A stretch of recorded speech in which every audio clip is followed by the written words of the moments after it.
আমি রাজমিস্ত্রি কাজ করি বিব্রত বাইরের বাড়িতে। লজের লজ করেছিল দোতলা, সেই বিল্ডিংটায় কাজ করতে যেয়ে লেবার শ্রমিক কাঠ বাঁশ যা লাগতো, লেবারের রাজমিস্ত্রি যা লাগতো যাবি তো সব কিছু আমি দিয়ে কাজ করেছি। দিয়ে কিছু টাকা বাকি ছিল, বাকি থাকার পরে সেই টাকাটা 2 লাখ টাকার মতন পেতাম, সেটা বাদ ছাড় দিয়ে 1,90,000 টাকা এসেছিলো। আসার পরে মাসে মাসে টাকা দিতে দিতে লাস্টে কিছুদিন পরে ওই 1 মাস পরে যখন টাকা চাইতে গেলাম, সেই টাকা আমাকে দিতে চায় না। না দেওয়ার পরে আমাকে বেধড়ক মারধর করার পরে আমি রাস্তায় লোটাই পড়ে গেলাম। তারপরে আমাকে গ্রামবাসী সবাই মিলে ধরে হাসপাতালে নিয়ে গেল। হাসপাতালে নিয়ে যেয়ে সেরে আমি হাসপাতালে অবস্থা আবার ভালো না, অসুস্থ ছিলাম। তখন আমার ওখান থেকে ধরে আবার ট্রান্সফার করে দিল শক্তিনগর হাসপাতালে আমাকে ট্রান্সফার করে দেয়। ওখান থেকে আমি বাড়িতে আসি, দিয়ে এখন বাড়িতে আছে।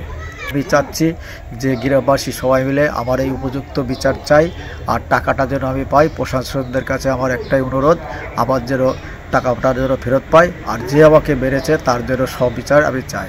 প্রশাসন এখন এই ব্যবস্থায় বিশাসন দেয়নি, প্রশাসনের কাছে গিয়েছিলাম, প্রশাসন এখনও আমাকে কোনো ব্যবস্থা দেয়নি, কোনো রাস্তাও দেখায়নি।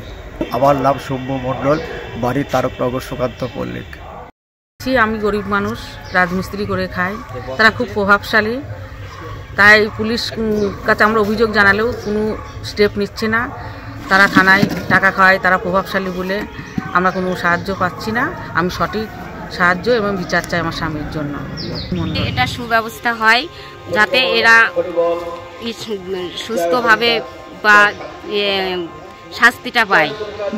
যেহেতু যেভাবে মেরেছে এইভাবে মারা উচিত হয়নি। টাকা চাইতে গেছিল, আমরা পাড়া প্রতিবেশী হিসেবে, জনপ্রতিনিধি হিসাবে আমরা শুনেছি টাকা চাইতে গেলে টাকা চাওয়ার দরুন এরা এইভাবে মেরেছে। তবে এর যাতে শাস্তি পায় সেই ব্যবস্থাই আমি চাই। প্রশাসনের কাছ থেকে আমি সঠিক সাহায্য চাই, যেভাবে এদের শাস্তিটা হয়, সুব্যবস্থা এরা পায়। এরা গরিব মানুষ, তার কারণ এদের চিকিৎসা হওয়ার মতো পরিস্থিতিও নেই। আমাদের ভিডিও ভালো লাগলে লাইক এবং শেয়ার করুন। কমেন্ট সেকশনে গিয়ে জানান আপনাদের মতামত।